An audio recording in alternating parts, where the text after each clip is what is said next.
Le professeur Pagès, en 1959, était le doyen de la faculté de médecine de Montpellier, écrivait dans un journal local « L'Équité » commande de placer le professeur Antoine Béchamp au tout premier rang des biologistes de tous les temps.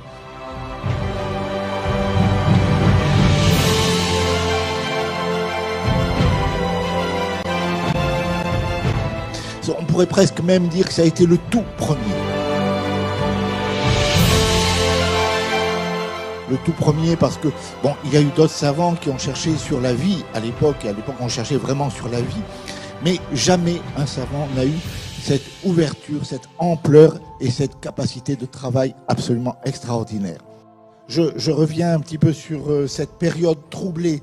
Donc vous imaginez des villes ouvrières champignons, vous imaginez la pollution, parce qu'à l'époque on n'a aucune notion du danger de la pollution.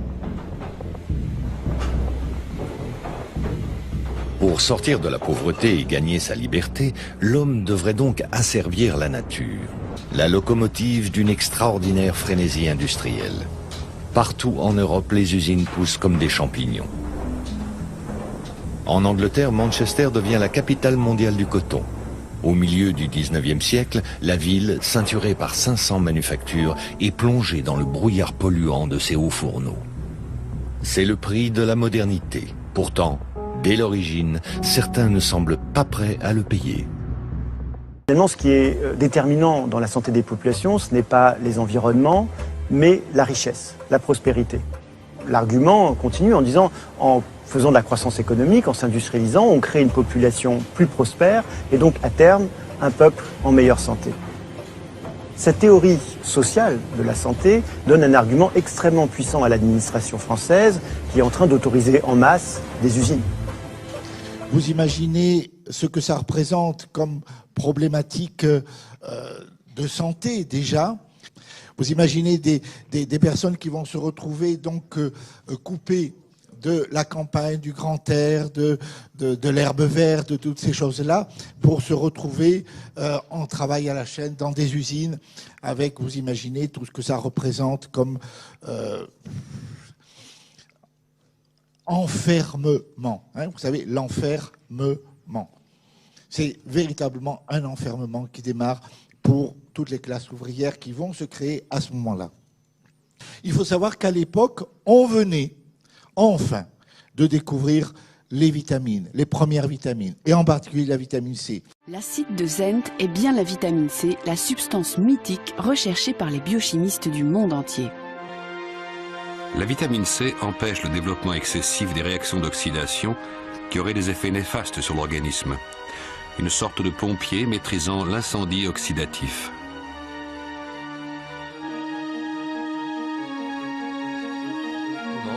Walter Haworth en détermine la formule chimique. Il l'appelle acide ascorbique.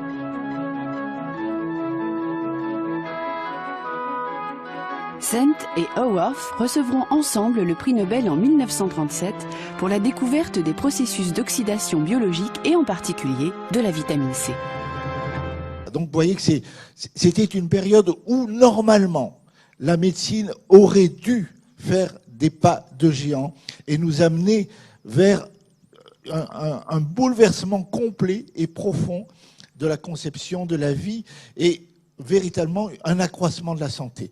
Eh bien, on va le voir, c'est pas du tout ce qui va se passer parce que il y a deux personnalités majeures qui vont s'affronter à l'époque, un véritable savant et un véritable imposteur, et malheureusement c'est l'imposteur qui va dominer.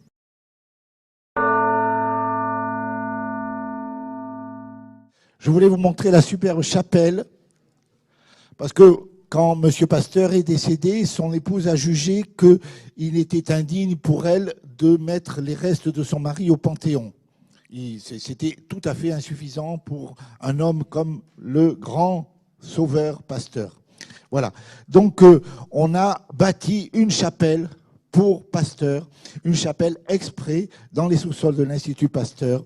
Et cette chapelle, il faut savoir qu'elle est entièrement décorée de mosaïques qui retracent les soi-disant, les prétendues découvertes de M. Pasteur. On va le voir, en fait, Pasteur n'a pas découvert grand-chose, hormis le culot, le marketing publicitaire.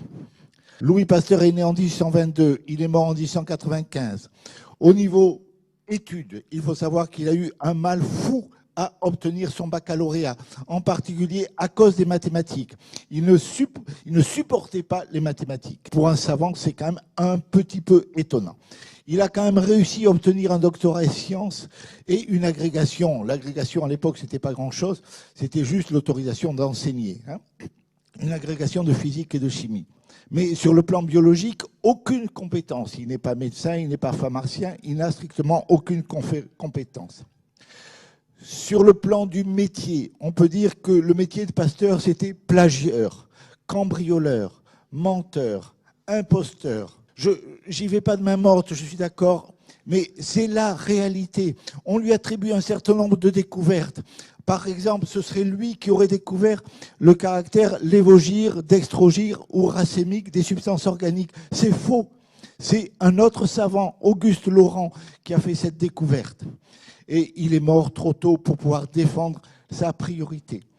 On lui attribue la pasteurisation. Vous savez, cette technique qui consiste à faire chauffer les substances à 70 degrés pour leur permettre une conservation plus longue. Eh bien, ce n'est pas vrai. Ce n'est pas lui qui a trouvé ça. Il a piraté cette découverte à un savant qui s'appelait Appert. Et on devrait parler d'apertisation et non de pasteurisation. C'est encore une entourloupette. On lui devrait la découverte des vaccins? Bien sûr que non. Le premier vaccin a été mis au point par Sir Jenner, un médecin anglais, en 1789, c'est-à-dire près de 30 ans avant sa naissance.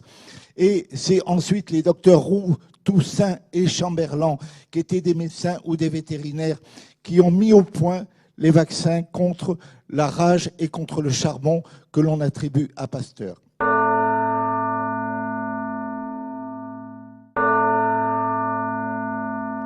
On lui devrait la notion de contagion. Là encore, bien sûr que non.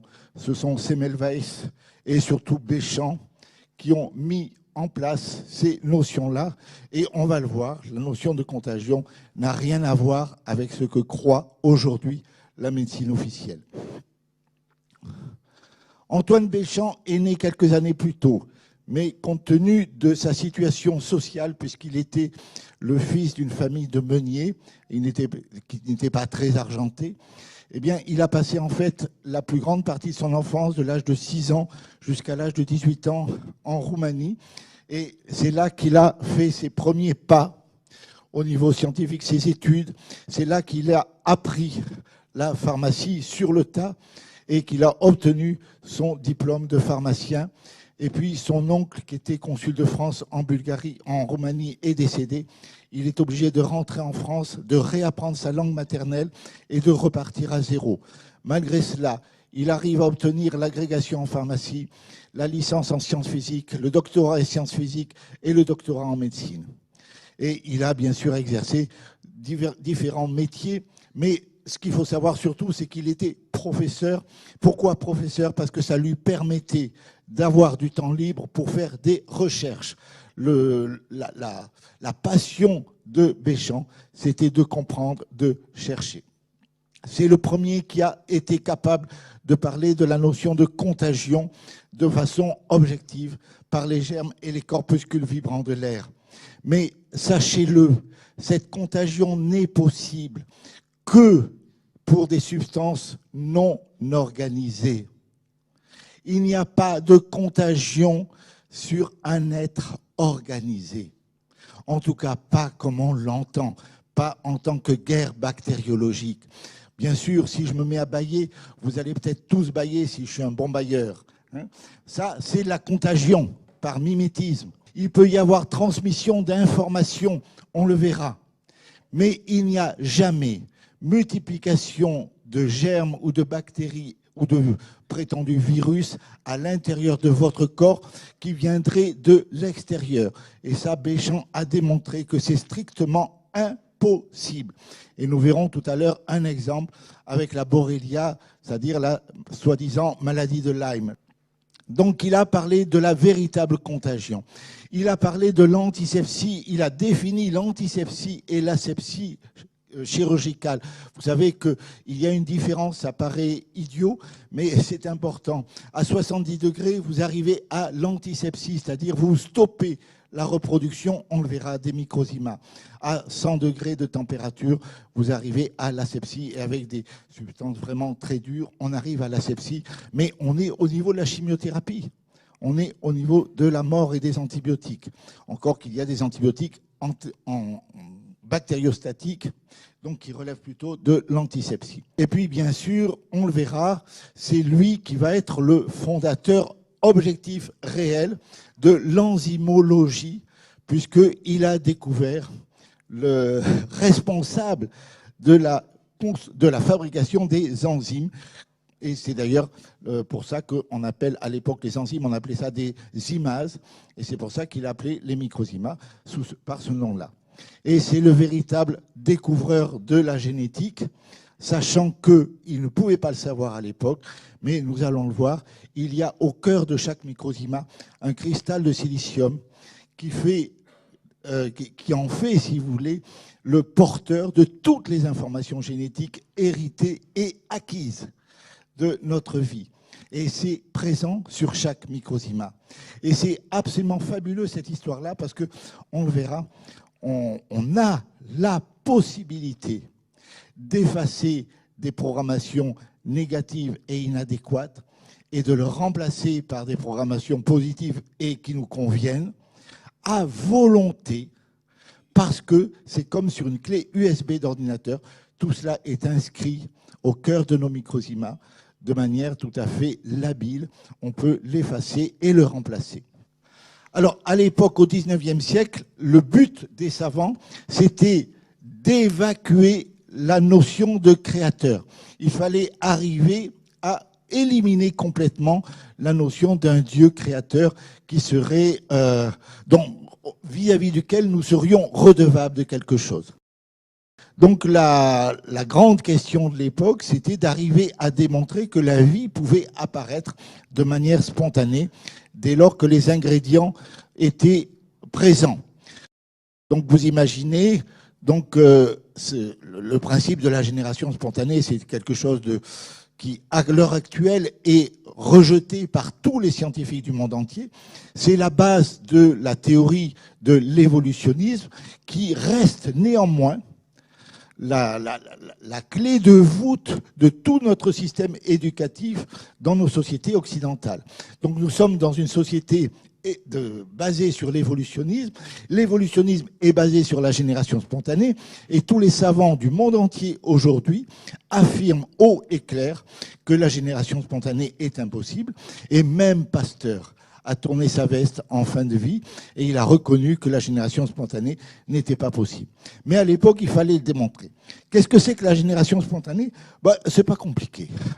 Imaginez que vous preniez votre voiture, que vous la démontiez en pièces détachées, que vous mettiez toutes les pièces détachées dans une grande boîte transparente de préférence, mais une grande boîte, vous dessoudez les tôles les unes des autres, vous mettez tout ça en place dans la boîte, en vrac plutôt, y compris vous n'oubliez rien, pas un seul bout de fil qui a permis la construction des fauteuils, pas une aiguille, pas un fil électrique, tous les électroaimants, toute l'électronique, vous mettez tout ça dans la grande boîte en vrac. Ensuite, vous fermez la boîte de manière étanche et vous avez le droit de la secouer autant de milliards de fois que vous voulez. Vous avez le droit de la retourner dans tous les sens. Vous avez le droit d'y faire passer des rayons X, des rayons ultraviolets, des arcs électriques. Vous pouvez faire tout ce que vous voulez avec la boîte sans l'ouvrir. Et soi-disant, la voiture pourrait un jour se retrouver en état de rouler lorsque vous ouvrez la boîte. Donc aujourd'hui, tout le monde est unanime pour dire que la génération spontanée est impossible. Et pourtant, nous continuons à fonctionner selon la théorie de l'évolutionnisme, ce qui est vraiment un non-sens complet. Donc pour pouvoir démontrer la génération spontanée, eh bien, les savants de l'époque regardaient une soupe de légumes ou un jus de fruits sur la paillasse d'une cuisine et ils constataient qu'au bout de quelques jours, eh bien, il y avait des fermentations qui se produisaient. Et donc il disait, s'il y a fermentation, il y a mouvement, il y a évolution, il y a changement, donc il y a de la vie. Béchamp très vite va se pencher sur la question et va découvrir, en regardant au microscope, qu'il y a dans ces liquides, il y a des micro-corpuscules qu'il va appeler microzyma. Et il va très vite explorer ces microcellules. Il ne dispose que d'un microscope qui grossit à 700, ce qui est peu, mais il arrive quand même à discerner des petits points brillants, et il va étudier ces points brillants par une multitude d'expériences, d'expérimentations d'une rigueur absolument irréprochable. Et il va arriver à démontrer que ces microcellules sont responsables non seulement des réactions chimiques, des modifications qu'on observe dans les fermentations, mais qu'elles sont responsables également de toute la construction des êtres vivants organisés de A à Z. Et c'est à l'intérieur de ces microcellules que sont les microzymas, et non pas dans les cellules elles-mêmes, qu'ont lieu les combustions et la respiration qui explicitent la vie. Il faut savoir que le travail de Béchamp est absolument colossal. Si vous prenez par comparaison M. Pasteur, quand M. Pasteur faisait une expérience, il la faisait une seule fois. C'était suffisant pour lui. Cette expérience, ou bien elle allait dans le sens de ses idées, auquel cas tout le monde était ravi, ou bien elle n'allait pas dans le sens de ses idées, bon, c'est parce qu'elle a été mal faite, c'est pas la peine de la refaire, de toute façon il a raison. Voilà, c'était pas plus compliqué pour M. Pasteur. Mais par contre, Béchamp ne fonctionne pas du tout comme ça. Béchamp, lorsqu'il fait une expérience, il a refait au moins 50 fois en même temps dans des conditions strictement identiques. Et il a fait 50 fois de plus en variant les conditions de l'expérience. Et ça, c'est extrêmement important à comprendre. Et il va observer l'évolution dans ces tubes à essai sur parfois plusieurs années successives. Et donc vous imaginez le travail colossal que ça représente pour étiqueter chaque tube, les numéroter et les surveiller et noter, en plus faire le compte-rendu de ces observations de mois en mois, de jour en jour, d'année en année, vous imaginez. Voilà. Ce n'est que, bien sûr, au bout de plusieurs années qu'il s'autorisait à tirer des conclusions et qu'il portait ces conclusions sous forme de rapport à l'Académie des sciences de l'époque, qui regroupait toutes les sciences. Et ça, c'est important de le savoir. Nous avons absolument toutes les preuves historiques de ce côté imposteur de Pasteur et de la splendeur de la science et du travail fait par Béchamp, parce que à l'époque, chaque fois qu'un savant faisait une découverte et qu'il établissait un rapport, ces rapports étaient apportés à l'Académie des sciences. Un huissier de justice notait le jour, le mois, l'heure, de manière extrêmement précise. Et donc tout cela était noté sur un constat d'huissier, et le rapport était publié lorsque la pile des rapports était suffisante pour justifier de mettre en place un livre. Donc nous avons absolument toutes les preuves et nous pouvons réellement défendre la réalité du travail de Béchamp par rapport à Pasteur. Le seul problème, c'est que personne ne va jamais vérifier, et c'est bien dommage. Voilà, donc Béchamp et Pasteur vont s'opposer presque tout au long de leur vie, en particulier à partir de, je crois que c'est 1856, lorsque Béchamp est nommé professeur de chimie médicale à Montpellier, à la faculté de médecine de Montpellier. Et je ne peux pas vous raconter toutes les péripéties, toutes les disputes qu'il y a eu entre Pasteur et Béchamp. Ce serait extrêmement fastidieux parce que ça n'a jamais arrêté. Béchamp a écrit un bouquin qui fait plus de 1000 pages. Et sur ces 1000 pages, il y a plus de 900 pages de débat entre lui et Pasteur. Imaginez le travail. Donc c'est pour ça que j'ai fait le travail qui est considérable de résumer le boulot de Béchamp en enlevant toutes ces polémiques qui aujourd'hui ne sont plus très intéressantes. Dès son retour à Paris, Pasteur va justement s'appuyer sur cette paralysie pour dire qu'il s'est beaucoup fatigué pendant ces 4 ans pour trouver la solution. Et il pirate à Béchamp les résultats de Béchamp, il se les attribue et on y va. Je vous ai dit, c'est un monstre de culot. Donc Béchamp, à l'époque, n'en a rien à faire puisque ça ne touche pas au fondement même de la vie que sont les microzymas. Et donc il ne se défend pas, il laisse dire, il s'en moque. Heureusement peut-être pour lui, car là, c'était tellement important, tellement notoire, qu'il aurait peut-être bénéficié d'un contrat s'il avait osé dire quelque chose. On revient sur l'histoire en général. Toute la conflictuelle entre Béchamp et Pasteur, elle aboutit au triomphe des idées de Pasteur. Et pourquoi ça aboutit au triomphe des idées de Pasteur? Parce que les idées de Pasteur, c'est du Goldorak. C'est bon pour un gamin de 4 ans. La guerre bactériologique, la guerre virale, c'est du film de science-fiction, c'est du n'importe quoi. C'est totalement infantile. Alors que les découvertes de Béchamp nous ouvrent des horizons infiniment plus passionnants, infiniment plus complexes, infiniment plus merveilleux. Certaines associations innovent. Un laser game dont vous êtes le héros. Votre mission, éliminer le virus du sida présent dans un corps humain. Chaque tir correspond à un tir de trithérapie, ce qui permet de vraiment faire prendre conscience aux gens qu'il est important de se protéger et qu'il est important de se dépister régulièrement. Durant toute la partie, des messages sont également diffusés aux joueurs. Pour éviter toute contamination par le VIH-Sida, seul le préservatif est efficace. Et ces messages qui vont être ancrés pendant au moins 8 mois, on l'a vu avec l'étude qui a été menée. Et donc du coup, ça rend le jeu hautement intéressant en termes de prévention parce qu'on peut enfin changer les comportements des gens. Ce jeu a été primé par l'UNESCO dans la lutte contre le sida. Les théories de guéguerre, de petites bébêtes qui vous mangent de l'intérieur, qui vous envahissent et compagnie, c'est évidemment à la portée d'un gamin de 4 ans. Essayez de réaliser à quel point nous sommes dans un système médical qui est stupide et infantile. Alors, à l'occasion de la fin de ses fonctions en 1888, après des années d'affrontements avec Pasteur, Béchamp écrit « On enseigne l'erreur radicale. Et il faut que je crie sur les toits qu'il y en a qui trompent. » Et en particulier Pasteur. Lorsqu'en 1876, Pasteur préluda à ce que l'on a appelé son œuvre médicale, il savait parfaitement qu'il trompait. Sa nouvelle doctrine médicale est absolument fausse. Elle n'a jamais été vérifiée ou démontrée. Ce sont des affirmations gratuites.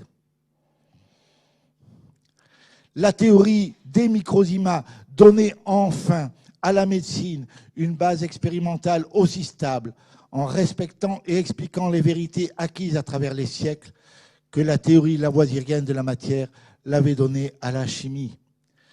Le microbisme, c'est une doctrine fataliste monstrueuse, puisqu'il suppose qu'à l'origine des choses, Dieu aurait créé les germes des microbes destinés à nous rendre malades. Vous réalisez quelque part, ça va très très loin cette histoire-là. On revient, si vous avez quelques notions, quelques cultures bibliques, on revient sur le mensonge du serpent dans la Bible. Dans le mensonge du serpent, dans la Genèse, le serpent dit que Dieu est jaloux de nous. Et non seulement il est jaloux, mais Pasteur nous affirme qu'il est méchant, con et sadique. Parce qu'il faut être con pour fabriquer des êtres aussi merveilleux que chacun d'entre nous, et pour fabriquer derrière des virus qui vont nous détruire et nous sadiquer. Enfin quoi? Vous voyez, on est dans un système, il faut bien comprendre que toute notre médecine d'aujourd'hui repose sur ces théories totalement stupides et totalement infantiles. Voilà, donc on va voir autre chose. Alors, ce qui est absolument fabuleux, c'est que les microzymas sont annoncés par Hippocrate, déjà bien avant Jésus-Christ. Dans l'intérieur du corps existe un agent inconnu qui travaille pour le tout et pour les parties, qui est à la fois un est multiple. Quelque part, avec les microzymas, vous retrouvez quelque chose qui nous fait penser aux fourmilières, aux ruches. Comme si les fourmis ont une relative individualité. Mais en fait, c'est la fourmilière qui a une identité. Et la fourmi n'est qu'une part, une petite partie, un agent qui travaille pour le tout et pour les parties. Et c'est exactement comme ça qu'on peut concevoir les microzymas. Alors, je vais vous faire un petit conte qui a été illustré très gentiment par René Bickel. On pourrait comparer les microzymas à des tout petits bonhommes. Ces petits bonhommes, comme les humains, sont constitués pour l'essentiel d'eau. Mais au cœur de chacun d'eux se trouve un cristal de silicium qui leur permet de stocker des milliards d'informations. Ils ont besoin d'une molécule absolument essentielle pour travailler. Cette molécule, c'est l'acide L-ascorbique ou la vitamine C. Ils communiquent entre eux par télépathie ou par information chimique, comme les fourmis. Ils ont une philosophie complètement différente de la nôtre. La guerre n'existe pas pour eux. Il n'est pas question de se battre, il n'est pas question de rivalité. On travaille pour le tout. Donc il n'y a pas de guerre. Et tout est complémentaire et tout le monde a besoin de tout le monde. Ce sont des bâtisseurs infatigables. Tout est paix et harmonie. Ils voyagent, ils utilisent pour voyager des soucoupes volantes que sont les poussières, que sont toutes ces choses-là. Ils construisent, ils sont des chimistes et des atomiciens. C'est absolument extraordinaire. Ils fabriquent les imases ou enzymes. Vous imaginez pas ce que c'est qu'une enzyme, ce que c'est qu'une zymase. Pour venir à bout des tâches les plus coriaces, ALA contient des multi-enzymes. Ces multi-enzymes sont dans des bâtonnets bistres. Ils ont un appétit terrible pour les tâches de thé, de café, de chocolat, de vin, d'œufs, d'aliments pour bébé. ALA, le détergent glouton donne à tout votre linge la propreté totale. Herbes, sauces, fruits, sang, mais il respecte les tissus et les couleurs. Seul ALA donne à votre linge la propreté totale. Pour obtenir les réactions chimiques que l'on a avec une enzyme ou une zymase, dans un tube à essai, il faut utiliser de l'acide chlorhydrique ou de l'acide sulfurique ou des soudes caustiques, des choses absolument effroyables, à des doses énormes, à des températures de 6 à 700 degrés. Et les enzymes vous donnent les mêmes réactions, à des doses infinitésimales et entre 20 et 37 degrés. Ça tient du miracle, ça tient du divin. L'enzyme, c'est quelque chose qui est absolument extraordinaire. Et la vie ne serait pas possible s'il n'y avait pas les enzymes. Et on sait qu'ils savent fusionner les atomes entre eux. Ils peuvent parfaitement fabriquer du calcaire, par exemple, à partir de silice et d'autres atomes comme l'hydrogène ou autre. Je n'ai plus la liste. Alors, ce sont des cybernéticiens. Ce sont eux qui construisent les robots extraordinaires, quelque part, que sont les êtres vivants complexes. Et bien sûr, chacun des microzymas qui constituent ce robot extraordinaire connaît tout le plan et tous les rouages secrets de cette entité cybernétique. Leurs réalisations sont animées de l'intérieur, ils en font l'entretien et les réparations, bien sûr. Et lorsque une machine est trop vieille, ils la remplacent sans regret. Chaque fois que c'est nécessaire, lorsqu'ils ont besoin de plus de force, ils bâtissent des machines-outils complexes, plus ou moins complexes, qui sont parfois de simples alignements de microzymas, parfois de simples agglomérations comme des murs ou comme des fraises. Ce sont les microbes. Et ils le redémontent dès qu'il n'y en a plus besoin. Donc, c'est un petit résumé sous forme de conte d'une réalité objective. Béchamp a pu démontrer de manière rigoureusement scientifique et indiscutable que chaque microzyma est quasiment immortel. On retrouve des microzymas vivants dans de la craie fossile qui a plus de 12 millions d'années. Et ces microzymas peuvent se réactiver et se remettre à construire des coquillages comme lorsque la craie s'est formée. Béchamp a pu démontrer qu'un microzyma est spécifique d'un individu donné. Il ne va donc jamais se multiplier lorsqu'il n'est pas chez lui. Et c'est l'immense problème des greffes. Chaque fois qu'on fait une greffe d'organes à un individu, vous êtes certain qu'il faut le tuer littéralement. C'est un mort-vivant. Il faut qu'il soit mort-vivant pour qu'il puisse conserver la greffe. Sinon, la greffe ne peut pas rester chez lui. À moins qu'il y ait eu un travail d'apprivoisement, à moins qu'il y ait un travail spirituel de remerciement par rapport au microzyma greffé. Là, ça peut s'envisager. Mais sinon, et les techniques qu'utilise la médecine officielle, c'est littéralement une chimiothérapie en continu. C'est-à-dire que les greffés sont de véritables morts-vivants en continu. Parce que des microzymas qui ne sont pas chez eux ne restent pas. Ils peuvent donner des informations, mais ils ne restent pas sur place. Le microzyma se reproduit très rapidement, on ne sait pas trop comment. Il synthétise les enzymes ou les imases, je l'ai déjà dit. Il se nourrit, il digère des aliments, il évacue des déchets. L'alcool, par exemple, c'est le déchet de la digestion du sucre. Il respire. Bien sûr, c'est à l'intérieur du microzyma et non dans la cellule qu'ont lieu la respiration et les combustions qui permettent la vie. Et c'est lui qui bâtit les organismes complexes, même les organismes unicellulaires. Il en est à la fois la brique de base et l'ouvrier qui échafaude, construit selon les besoins. Alors, je vous ai donné là, j'ai fait un schéma très approximatif qui vous donne une toute petite idée de la structure, du squelette intérieur d'un être organisé. Vous avez une trame de tissu conjonctif que j'ai mis en bleu et de tissu élastique. Des microzymas sont chargés de donner de la solidité à cet ensemble. Il faut savoir qu'à volume égal, du tissu conjonctif est plus solide que du béton armé.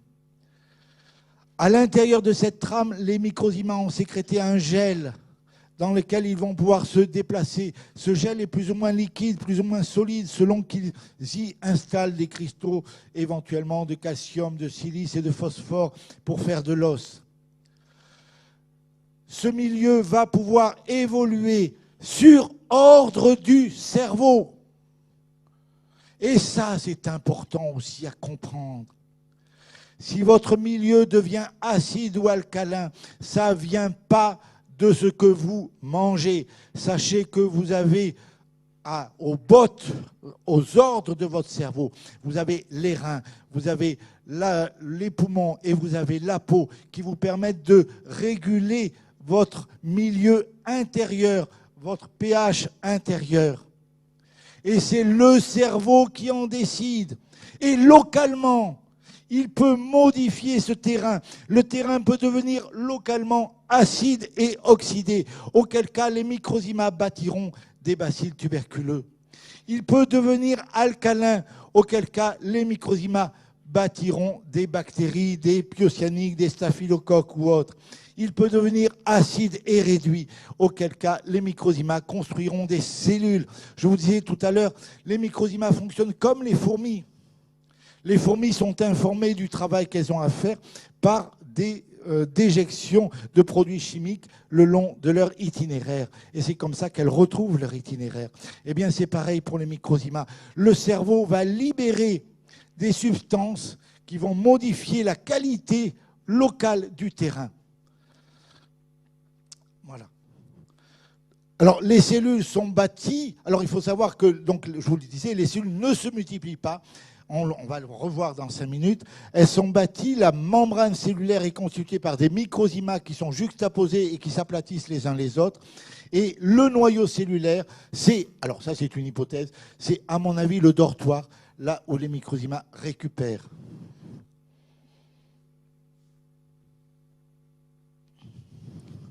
Aujourd'hui, avec la microscopie électronique, des géologues ont redécouvert les microzymas. Mais comme ils ne connaissent pas Béchamp, puisque Béchamp a été complètement mis sous le boisseau, ils sont repartis à zéro et ils ont baptisé les microzymas les nanobes ou nanobactéries.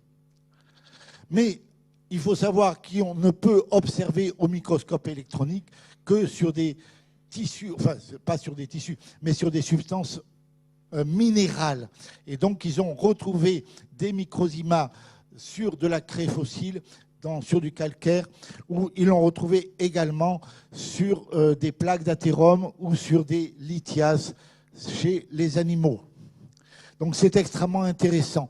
Ils ont pu confirmer que le microzyma est une microcellule qui mesure entre 30 et 60 nanomètres de diamètre, qu'elle est limitée par une membrane. Elle réagit positivement au réactif ADN. Donc il y a de l'ADN dedans. Et elle contient un cristal qui est presque certainement un cristal de silicium. Et nous pouvons raisonnablement penser, bien sûr, alors ça ce sont des hypothèses, que c'est ce cristal de silicium qui renferme toutes les informations génétiques héréditaires. L'ADN et l'ARN ne sont que les chaînes de montage avec lesquelles vous allez construire vos métabolites propres. Parce que vous savez, quand vous avez du cholestérol dans le sang, c'est votre cholestérol à vous. Ce n'est pas celui que vous avez mangé. Vous pouvez manger tous les jaunes d'œufs de la terre, vous n'aurez pas plus ou moins de cholestérol. Là encore, c'est le cerveau qui en décide, en fonction de ce que vous avez à faire. Le cholestérol, c'est le pansement de vos artères. Chaque fois que vous avez des artères lésées, le cerveau ordonne au foie de construire du pansement qu'est le cholestérol.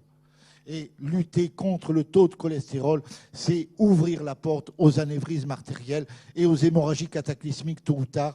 Et c'est détruire le foie et se retrouver avec une insuffisance cardiaque à la longue. C'est complètement absurde. Vous voyez, comme quoi cette médecine infantile dont je vous parlais tout à l'heure ouvre la porte à des complications en chaîne. Nous avons un microscope qui grossit à 1000 fois. Et nous avons aménagé pour regarder sur fond noir, ce qui permet de bien voir les microzymas. Donc voici d'abord un monsieur de 62 ans. Et vous avez donc les globules rouges que vous voyez qui sont ces cercles rouges. Et puis tous ces points qui dansent partout qui sont les microzymas.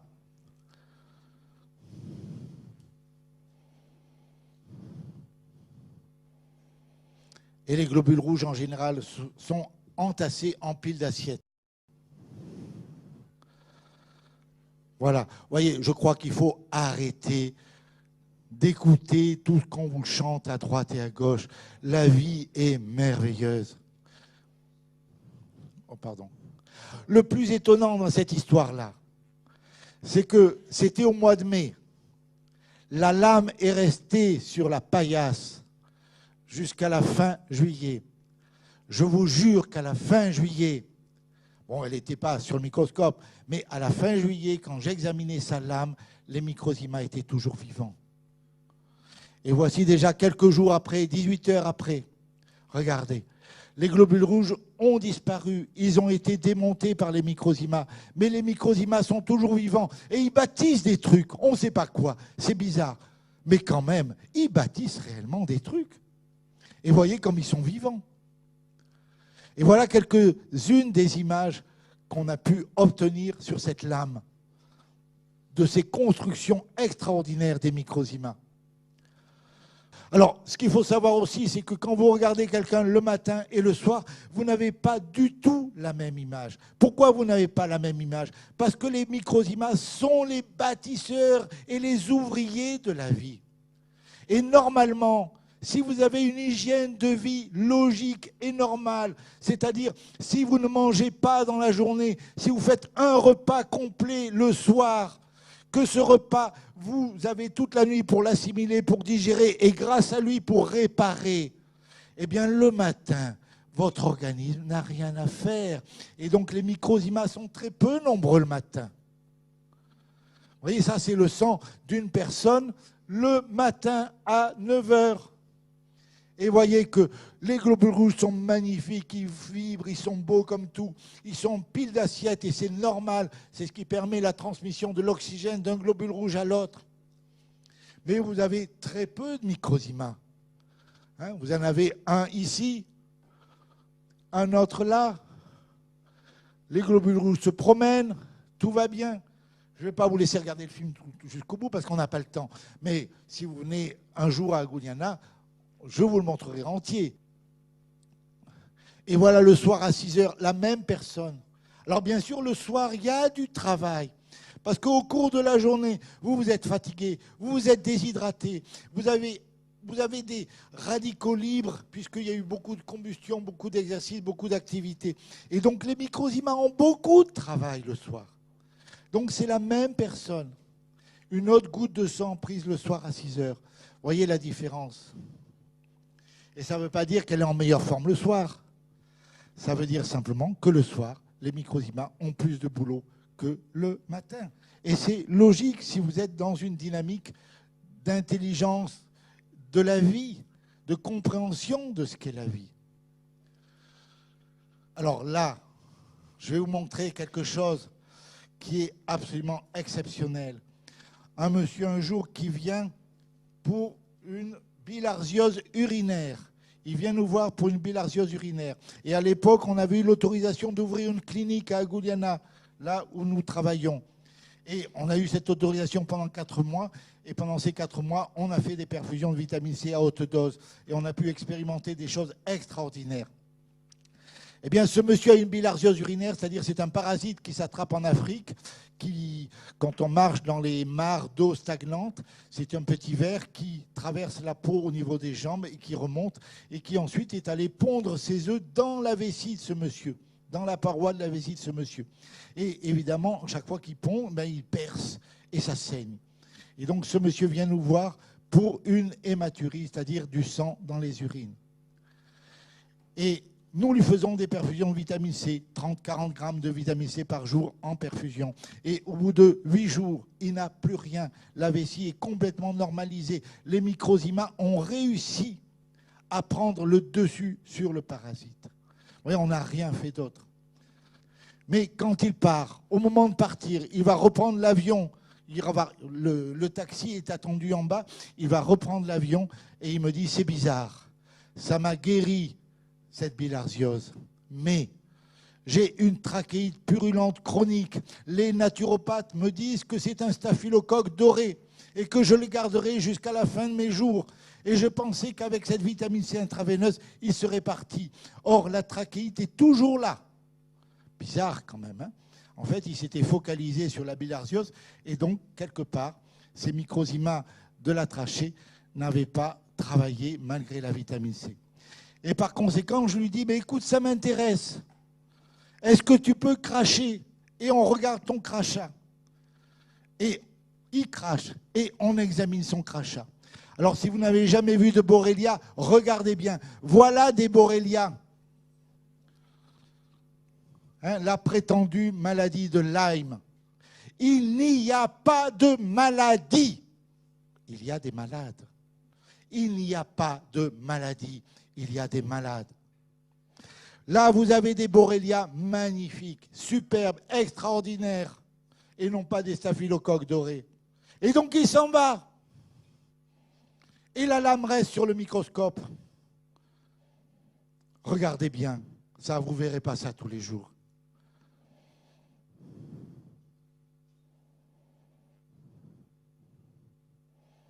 Vous voyez ces vers qui se tortillent dans tous les sens. Les petits grains immobiles, ce sont des grains de mucus. 24 heures après, la lame était restée sur le microscope. Je dois examiner le sang d'un malade. Et avant d'examiner, je jette un coup d'œil. Accrochez-vous bien. Voilà ce que ça donne. Un arbre bronchique, si vous regardez bien, ce ne sont pas un alignement linéaire, c'est double chaque fois. Hein? Vous avez chaque fois les deux. Ce sont des tubes. C'est un arbre bronchique qui s'est créé. Les Borrelia ont disparu. Ils se sont démontés. Ils sont redevenus microzymas. Et ces microzymas des bronches ont bâti ce pourquoi ils sont faits, c'est-à-dire un arbre bronchique. Vous voyez comme c'est réellement des tubes. Alors, vous voyez, il faut sortir de ce délire de la guerre bactériologique. Lorsque vous avez des bactéries dans votre corps, quelle que puisse être leur forme, c'est vous qui les avez construits avec vos propres microzymas et pour vous guérir. Ce n'est jamais maléfique, ce n'est jamais une guerre.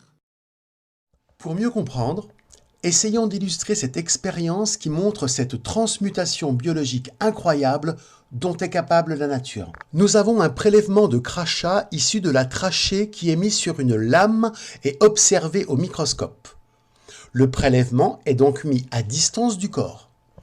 On observe bien les Borrelia. La lame est oubliée 24 heures sous le microscope.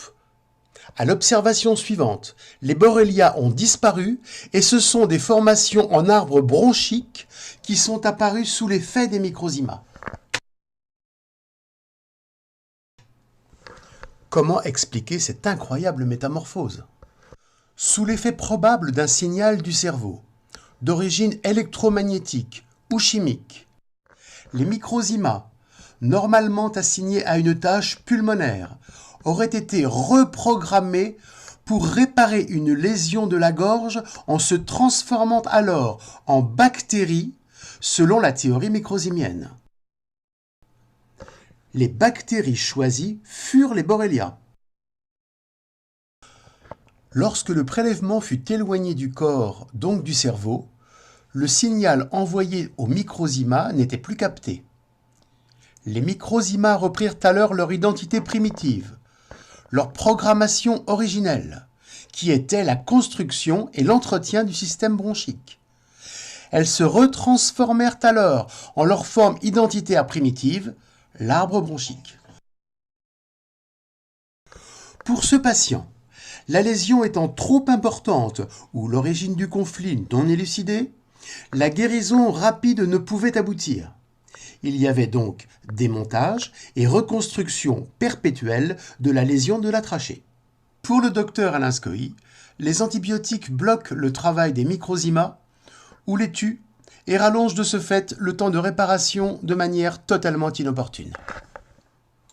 Question: les microzymas peuvent-ils être influencés par des champs électromagnétiques parasites qui les dévient de leur mission? Voilà, donc les gerbes sont fabriquées par les microzymas. Ils n'ont aucun caractère invasif extérieur. Ils peuvent se démonter et les microzymas peuvent construire des structures biologiques, fonctionnelles ou non, bien sûr, en fonction de leur programmation les plus récentes. Et Béchamp a pu démontrer que s'il y a des germes dans les poussières ou ailleurs, c'est le démontage des êtres vivants qui sont décédés, végétaux, animaux ou autres. Donc, avec la découverte des microzymas, nous pouvons, avec la prise en compte de la réalité des microzymas, parce que là, on peut dire que c'est réellement scientifique, même si on le traite encore d'hypothèse, je crois qu'il faut arrêter. On est réellement dans une avancée scientifique objective, démontrable, reproductible. Donc là, c'est plus de l'ordre de l'hypothèse, c'est de l'ordre de la réalité. Donc les mémoires ataviques et acquises sont inscrites, alors ça c'est une hypothèse, sur le cristal de silicium de chaque microzyma. C'est à l'intérieur du microzyma, et ça c'est scientifique, qu'ont lieu les combustions et la respiration indispensable à la vie. S'il y a des cancers quelque part dans votre corps, s'il y a des bactéries dans votre corps, ils sont construits par vos microzymas à la demande de votre cerveau dans une situation de stress inacceptable, intolérable. Sinon, vous ne feriez pas de cancer, vous ne feriez pas d'hémiplégie, vous ne feriez pas d'infarctus, vous ne feriez pas de bronchite, vous ne feriez pas de rhume. Il n'y a aucune pathologie, aucun processus morbide qui ne soit pas un système d'adaptation à une situation psychologique dramatique et mortelle, à part bien sûr les carences, les empoisonnements.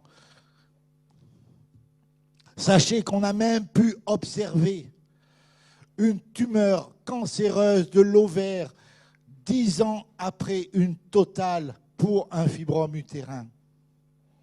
Vous imaginez, une dame qui avait eu un fibrome utérin, on lui fait une totale. 10 ans après, elle perd son enfant. Et pour pouvoir remplacer son enfant, eh bien, les microzymas de cette dame ont bâti un ovaire cancéreux. C'est quand même étonnant, non? Toute notre médecine officielle est basée sur du mensonge. On vous parle de bactéries. D'après les médecins officiels, d'après les biologistes officiels, les bactéries sont toutes identiques entre elles. Tous les communibacilles sont identiques entre eux. Ils devraient tous avoir la même taille. Vous voyez, c'est une photo prise sur Internet. Une culture de colibacilles. Il n'y a pas 2 colibacilles qui ont la même taille. Voilà des staphylocoques. Regardez bien la structure de ces staphylocoques. En fait, ce sont des microzymas juxtaposés. Vous voyez, on les voit, on voit le relief. Voilà diverses bactéries. Là, vous avez des cyanobactéries qui seraient soi-disant à l'origine de la vie sur la Terre. Mais là aussi, ce sont des murs. Voilà, chaque fois qu'il y a bactéries, ça veut dire qu'il y a des constructions élaborées par nos microzymas. Ça peut être de simples juxtapositions, ça peut être des êtres un peu plus sophistiqués. N'ayez pas peur si vous avez des bactéries dans votre corps. Et nous avons pu faire l'expérience personnellement. Nous pouvons guérir toutes les infections, quelles qu'elles soient, aussi graves soient-elles, sans antibiotiques. Parce que ce ne sont pas des ennemis. Donnez à vos microzymas les vitamines dont ils ont besoin et vous allez guérir. La vitamine C, les complexes de vitamine B, je vous jure, c'est incroyable. Les infections les plus invraisemblables guérissent en quelques heures avec un complexe de vitamine B et de la vitamine C à dose suffisante. Chaque fois qu'il y a une bactérie, c'est qu'il y a un travail de réparation salutaire qui est en route. Ce n'est pas une malédiction. Au contraire, vous êtes en train de guérir, de revenir à la santé. Il faut sortir de la peur du cancer. Je peux vous prendre tous aujourd'hui. Je vous fais passer un IRM à tous. Vous avez tous entre 20 et 30 cancers actifs actuellement. Et heureusement, sinon vous ne seriez pas ici en train de m'écouter. C'est grâce au cancer que vous vivez. Mais quand vous avez fait le dépistage, alors là, quand la peur entre dans votre cœur, là, ça devient terrible. On a inventé les virus parce qu'il y avait des maladies sans bactéries. Ah, ça n'allait pas, ça ne cadrait pas avec les théories de M. Pasteur. Donc on a inventé les virus. On a inventé... Alors là, c'est le bactériophage, vous voyez. Et on a des images qui ressemblent à ça. Hein? Si, mais est-ce que vous savez comment on obtient les images? Hein, quand on fait une recherche en microscopie électronique, sachez qu'il faut pulvériser une couche de peinture métallique. Donc il y ait des agglutinations de particules de tungstène qui donnent ce type d'image, ça peut s'entendre. Mais de là à délirer et à dire qu'à l'intérieur de ces agglutinations, il y aurait de l'ADN, il y aurait des enzymes disséquantes capables de faire des manipulations génétiques. Mais là, on est dans le délire total. Vous savez, le délire, c'est la délecture de la réalité. Je vous certifie, et j'en mets ma main au feu, que le virus n'existe pas, à part le virus informatique, bien sûr. Jamais de la vie, il n'y a eu des virus. Voici un journal qui a été publié pour les scientifiques du CNRS, réservé aux scientifiques du CNRS, en 2004, je crois. On vous montre un certain nombre de virus, le virus du sida, le virus de la grippe, le virus Ebola. Mais regardez qui sont beaux, ces virus.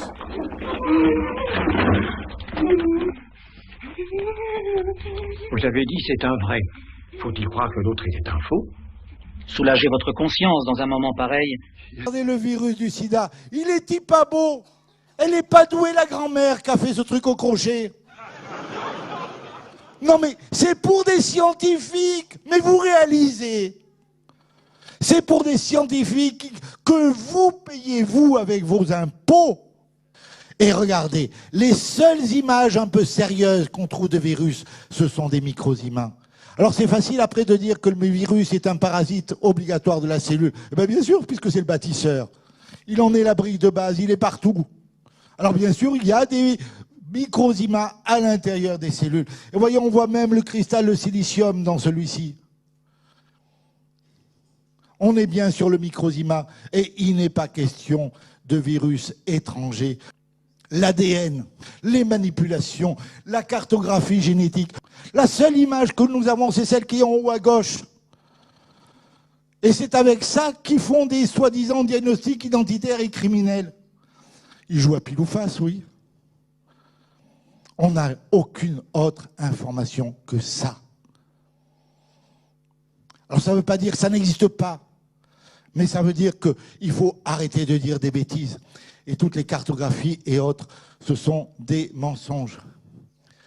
Donc, essayez de comprendre que quelque part, notre médecine, notre santé, nous devons les baser sur autre chose. Nous devons reprendre toutes les bases de ce que nous croyons jusqu'à présent, parce qu'on nous a menti de manière éhontée, et on continue à nous mentir, et on nous mutile, on nous assassine à coups de chimiothérapie, de gaz sarin, de gaz moutarde et d'horreur, pire que la pire des morts au rat. On nous bombarde avec des armes atomiques, on nous mutile, on nous détruit, on nous tue, au nom de principes totalement stupides, infantiles et infondés, qui n'ont jamais été vérifiés, jamais démontrés. Et même pour le cancer, il faut sortir de la peur.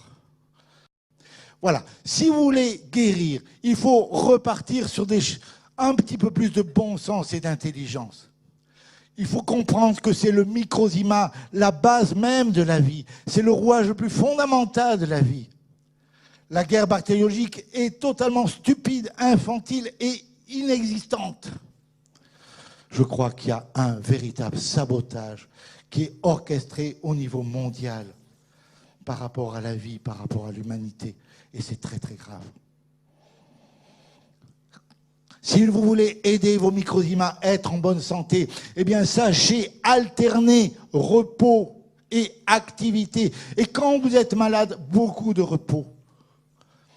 Sachez donner à vos microzymas le carburant préférentiel dont ils ont besoin. Et d'abord le sucre raffiné blanc. Mais oui, le glucose, les bonbons.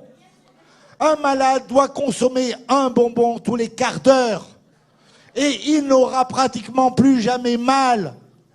Essayez et vous verrez, ça marche. Et nous l'expérimentons depuis 2002 à Agoniana. Je peux vous jurer que ça fonctionne. Il faut donner aux microzymas de l'eau en abondance et de l'eau de qualité.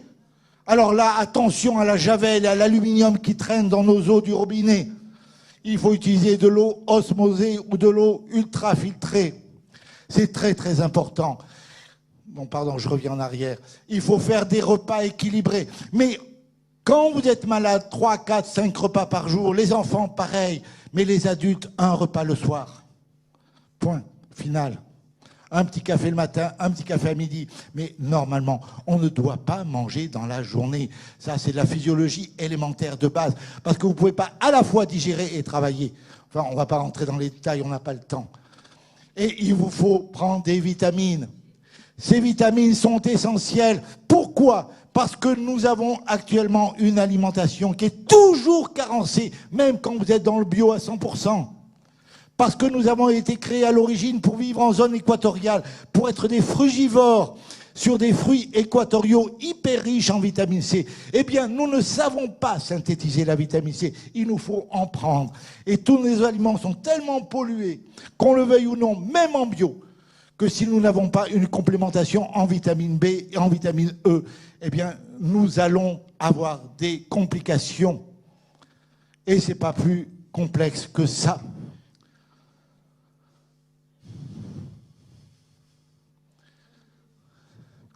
Et puis, n'oubliez pas, vous ne pourrez pas vivre et vous ne pourrez pas guérir s'il n'y a pas une dimension spirituelle en vous. Parce que, à quoi ça sert Quand vous avez bien fait l'amour, quand vous avez bien mangé, bien bu, bien dormi, c'est pas suffisant pour vivre et pour guérir. Si vous voulez vivre et guérir, il faut avoir une autre dimension. Alors après, vous prenez le chemin que vous voulez, mais il faut avoir une autre dimension. Et je peux vous garantir que si dans notre monde d'aujourd'hui, nous sommes ici présents aussi merveilleusement beaux, avec cette organisation intérieure aussi fabuleuse et extraordinaire, c'est parce que le Créateur est d'abord et avant tout une maman. Ah, c'est vrai ça! Et une maman infiniment tendre. Et une maman, vous imaginez une maman qui va inventer des méchants virus et des méchants microbes pour sadiquer son gamin? Bon, ça pourrait arriver. Encore chez les humains, on est tellement tordus que ça pourrait arriver. Mais à ce niveau-là, non, c'est impossible.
Alors, voici un épisode parmi bien d'autres, une anecdote parmi bien d'autres. En 1865, un mâle mystérieux vient décimer les élevages de fer à soie de France. Et le ministre de l'Agriculture de Napoléon III demande à Pasteur de descendre dans le Midi pour étudier la question et pour débarrasser les paysans de ce fléau. Et donc, Pasteur va descendre à Alès, où il va être accueilli par les paysans à bras ouverts. On va lui mettre à sa disposition une ferme fortifiée.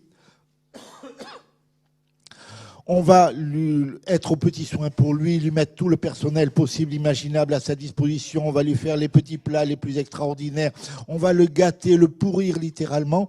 Et pendant les 4 mois qu'il va passer à Alès cet été-là, Béchamp va soi-disant se mettre au travail. Lorsqu'il rentre à Paris à l'automne, il n'a rien compris, rien vu, rien trouvé. Dans le même temps, Béchamp, qui est sur place puisqu'il est à Montpellier, constate immédiatement qu'il y a à l'intérieur des vers à soie malades un corpuscule étranger et il pense qu'il s'agit d'une maladie parasitaire. Il propose une solution pour s'en débarrasser